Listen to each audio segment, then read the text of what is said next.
Good morning, everyone. Happy Tuesday.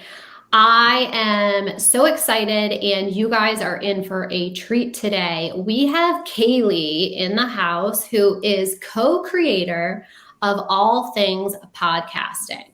So, Caleigh, welcome so much to the Get Real podcast and our Facebook group. Hi, thanks for having me. I'm excited to be here and talk about all things podcasting with your community.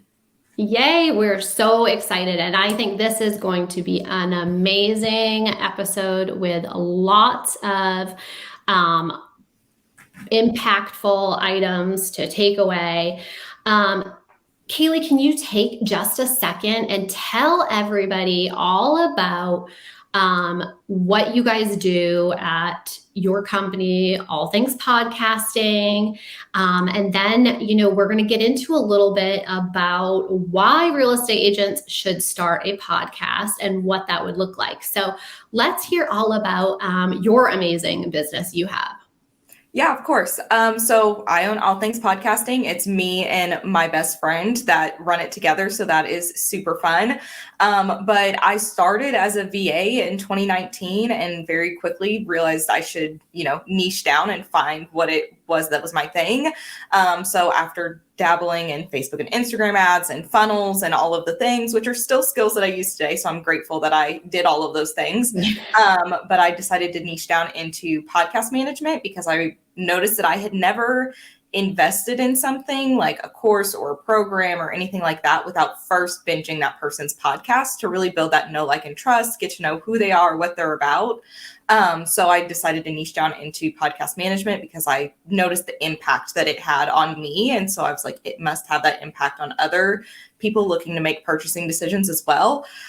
So niche down into podcast management. At first, we were just doing like basic, get your podcast out there, launch it, edit the episodes. And it very quickly expanded as we realized that the repurposing potential for a podcast is huge. So then we started diving into YouTube management as well as like pulling social things like TikToks and Reels and Facebook and Instagram posts and all of those amazing things that as business owners and entrepreneurs and anybody who's trying to market themselves, we all know that we need to be doing those things, but a lot of times it gets pushed to the back burner because it is time consuming. Absolutely. You have got that.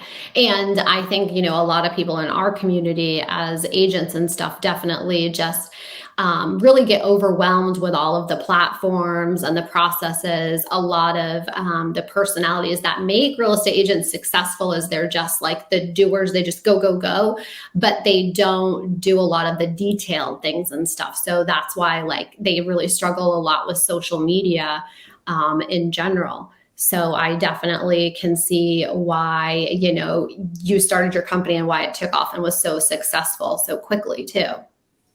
Now you do have some clients that you currently work with that are real estate agents. So I think that a lot of agents in, our community in general probably doesn't really understand how starting a podcast for them locally would make a difference, because they probably see, real estate agents like myself who have a podcast that's aimed more towards real estate agents, but they probably just really don't understand the concept of how a local podcast would really benefit them in lead generation and all that stuff. Can you tell us a little bit about what that looks like?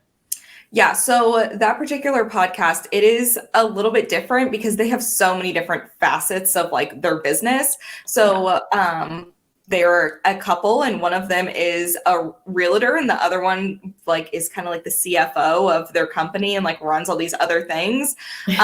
And so they do your standard real estate buying and selling houses. And then they also have a short-term rental business. And then they also are looking into teaching people how to run a short-term rental business.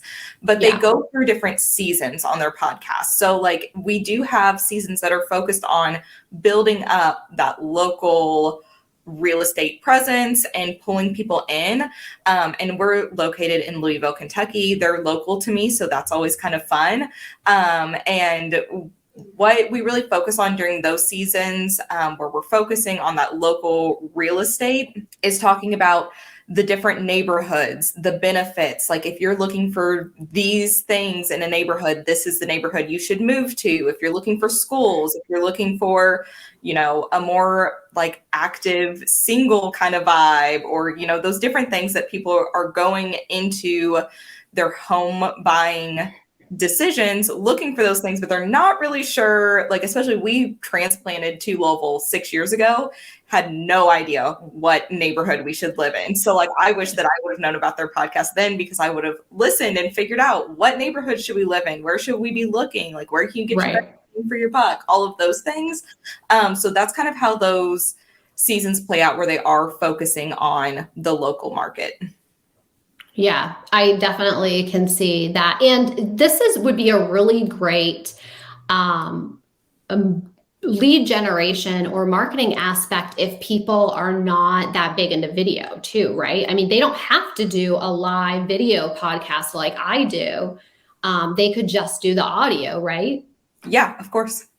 Yeah. And then, but if they did the video, they obviously can repurpose it in a bunch of different ways and, use different platforms. But for people who, are not that big into video, creating a podcast and just sitting down and batching a bunch of episodes to put out do you recommend like every week do one or once a month? Would it matter if it's a local podcast versus a syndicated one or?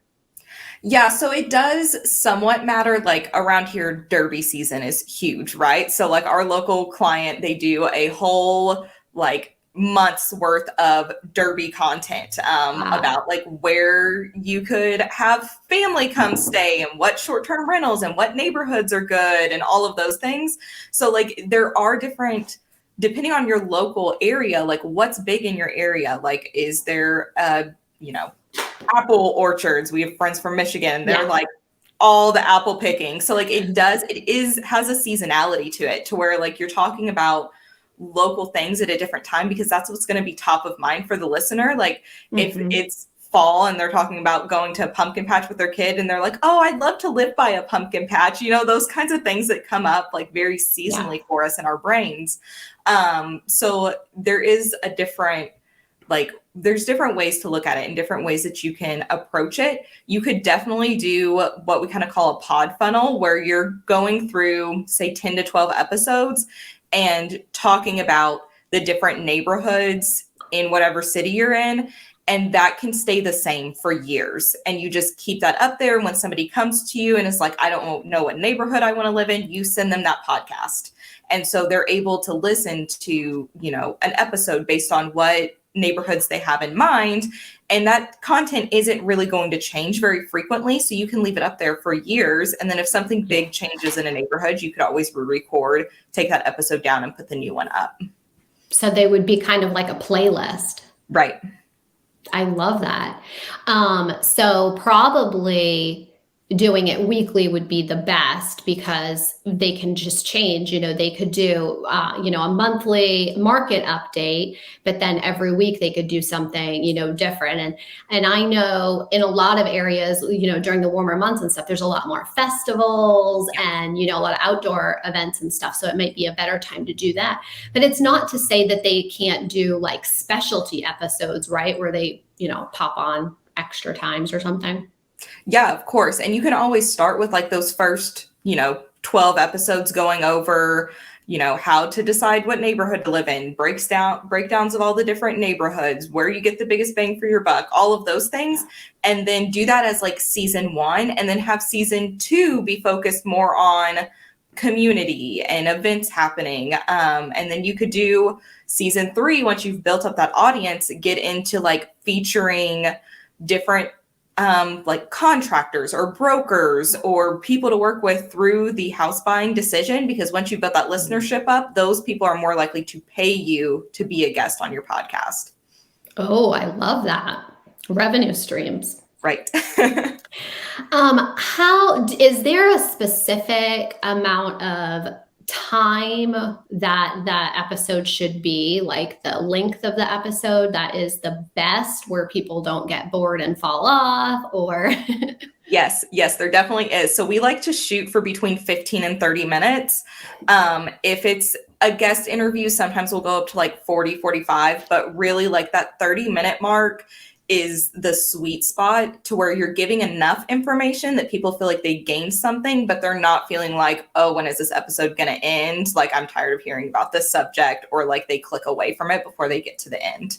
Yes. And I mean, a lot of people who drag out stuff, they just kind of repeat the same content over, and Right. you're like, okay, I'm over this. Like, Yeah. you're not going to give me anything good. And I've heard in a lot, I listen to a lot of podcasts and stuff too, is a lot of times people will say, like, in the beginning, like, stay until the end and get, you know, these special tips or a freebie or, you know, something like that. So that would be something really good. And for real estate agents, what they could do is they could give, you know, like a buyer's guide at the end, or a vendor list, or, you know, anything, you know, specific, some little special printable or download or something that would be easy for them to do, to generate some extra leads as well. Okay, cool. Well, I love the 15 to 30 minutes. I think is definitely doable for everybody that just can sit down and just bust them all out. Now, when it comes to repurposing the content, I guess that would be different if they do video podcasts versus just audio. But can we talk about like the scalability that I think is hugely missed with using the podcast, or starting with video anywhere is, you know, obviously you can just use it for everything. But I think that this would be a huge benefit for real estate agents if they did that. So if we can talk about the repurposing a little bit, I think their eyes just might go, wow. Yeah. Yeah, this is like my most favorite thing, because this is where we pull people into podcasting that typically wouldn't think podcasting is the right marketing move for them. But how we position it is, even if your audience isn't necessarily a podcast listener, like if you don't think that they're going to listen to a podcast, you have a place to send them to get to know you when they start asking questions about what it is you offer and like what you recommend. You have a place to send them, like we talked about, which is amazing. But then we're diving into this whole marketing stream. And I don't know about you all, but like I hate sitting down to type out all of these social posts. It's just not my zone of genius. I am a talker. I will sit and talk to you all day. I use the voice messages on Facebook Messenger because I just hate sitting down to type out something. It's just easier for me to speak it. So when you start doing video or audio content, it's so much easier to get that content out. You can do like an interview style where it's the conversation flows really naturally, or you can do a solo episode and it's just easier to speak those things than it is to sit down and type out this formal long form thing like a blog post or a social post. But all of the content is still there and it's all in your voice. So it's not like you're hiring a virtual assistant and telling them, hey, make a bunch of posts about real estate. Okay, they don't have any idea. Like they might have had experience in real estate. They might be able to go to Google and find some things, but it's not going to be your opinions. It's not going to be your voice. So by recording it on audio and video, you're able to leverage your voice, have your personality infused in it, transcribe that podcast episode, that video, and pull things from that for your social post. So like we're doing a blog, we're doing an email, we're doing long form like Facebook post, we're doing Instagram posts, we're doing stories, we're doing pins, we're doing TikToks, we're doing reels. And even if you aren't doing video, you can still do TikToks, reels, and YouTube shorts, because you can pull a clip from it and create what we call an audiogram, where it's basically playing that short 30-second audio clip from the podcast episode and giving people a little snippet. And then you can also do those like Twitter style posts, we call them, like where it's got your picture and your name and like a quote from the podcast, and it has like a moving background. Those are doing crazy good on Instagram right now. So it just gives you this base piece of content to be able to pull all of these other marketing assets from without having to reinvent the wheel, without having to every week or every day sit down and think, what am I going to post in my stories today? What am I going to create a Facebook post about? Because you need to be putting that content out to keep your engagement up, and you need to be consistent. But consistently coming up with a brand new content idea every day, every week is not sustainable, especially across all of these different platforms. So if you record it once and then repurpose it so you're able to kind of just watch what you've said echo across the internet, it just takes so many steps out and clears up so much mental space for you to be able to focus on other things. Yeah, and just not getting burnt out as easily, because I mean, just coming up with the content is just absolutely ridiculous for most people. And it just really wears you down. You're like, how do people just sit here and come up with so much copy to post on all social media platforms? So yeah, you can get so many pieces of content from one podcast episode to share all over the place, which is phenomenal. Yeah, I mean, we average probably somewhere between 25 and 50 pieces of content per podcast episode. So it's a lot. Yeah, I mean, absolutely. So let's talk about that for a little bit. Let's talk a little bit about, all things podcasting and what you guys do to help your clients. Do they already have to have a podcast? Do they reach out to you before they start one? Do you help them set it up? What does all that look like? So yes, and so we have clients who come to us and they already have an existing podcast.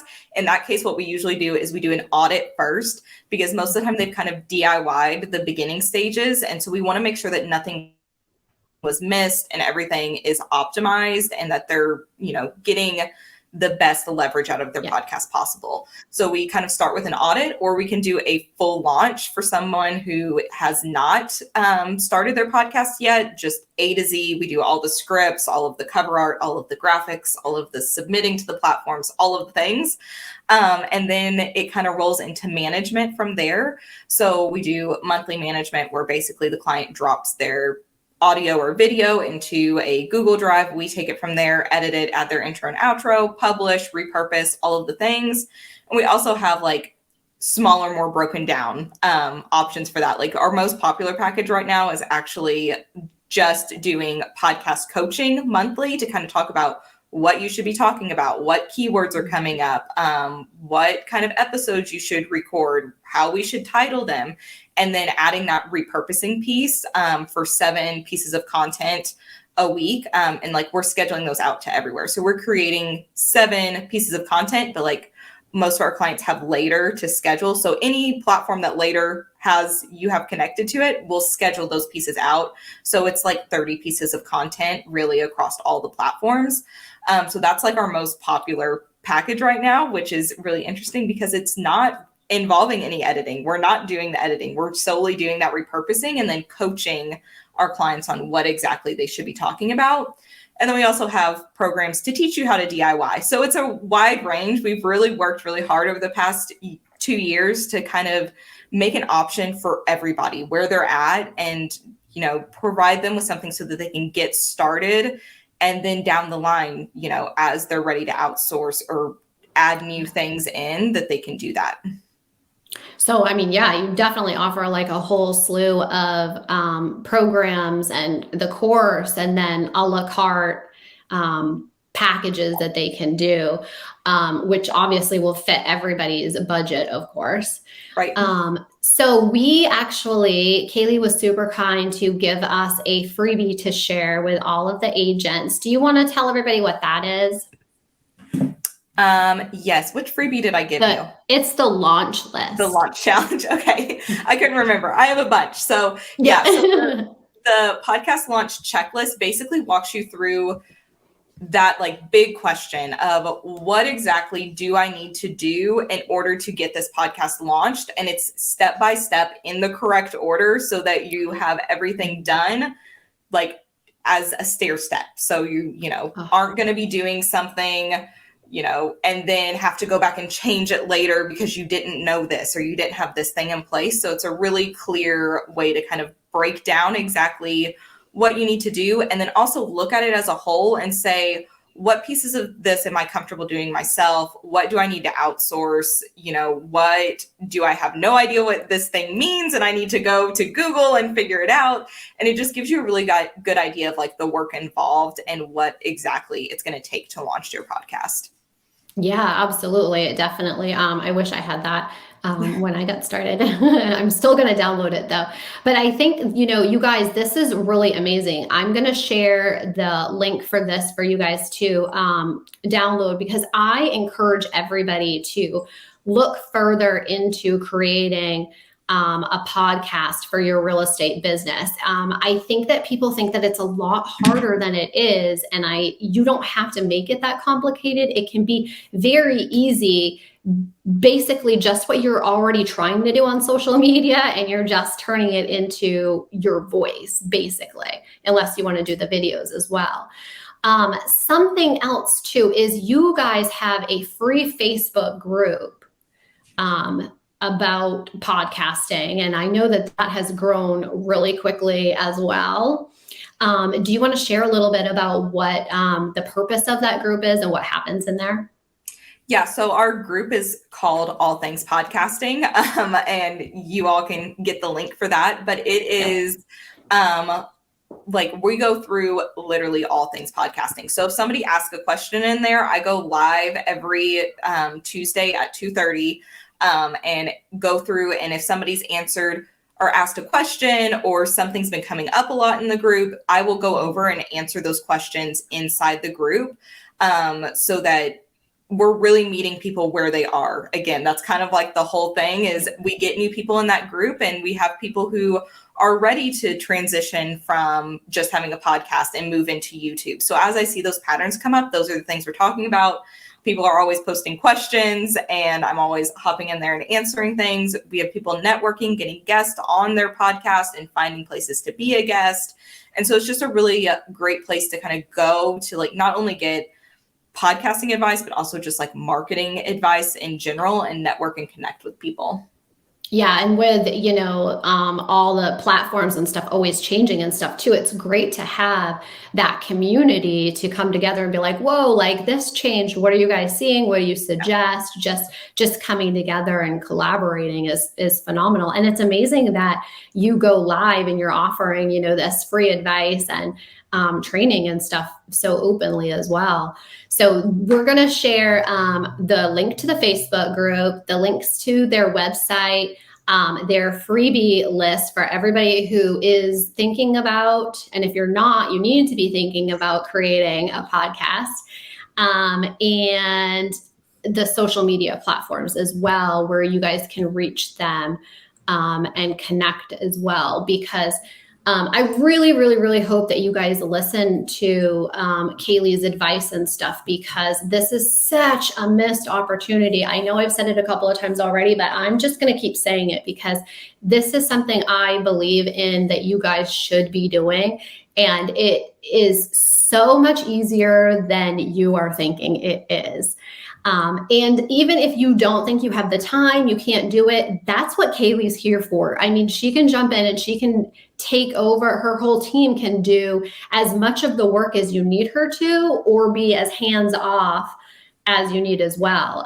Her monthly coaching program is going to be, I just lost her monthly coaching program is definitely going to be a really good start if you want to DIY as well, with a little bit of added support in there, because that really includes tons and tons and tons of value for you guys to use every month. So if you guys have any questions for Caleigh or myself after the show, just reach out and we'll get you connected. I'm going to give you all of those links today. And I want to hear all about everybody's adventures of how they're going to implement starting a podcast. So thank you so much for joining us today, Caleigh. We'll definitely have to have you back and talk about this again soon, because obviously I'm passionate about this one, as you are as well. So thank you so much for being here with us today. Yeah, thanks so much for having me, and I'm happy to answer anybody's questions. You can always send me a DM, but you probably will get a voice message back because, like I said, I hate typing. But send me a message, join the Facebook group. Any questions, even if you're just wondering if a podcast is right for you at this particular moment, I'm happy to kind of chat with you and see what direction you could take it in and what would be the best next move for you. I love that. Yes, that is phenomenal. Caleigh is here to help you guys. So we're going to share all those links with you today so that you can move forward. Again, thank you so much for being here, Caleigh. I hope everybody has a great rest of the day, and we'll see you all next Tuesday.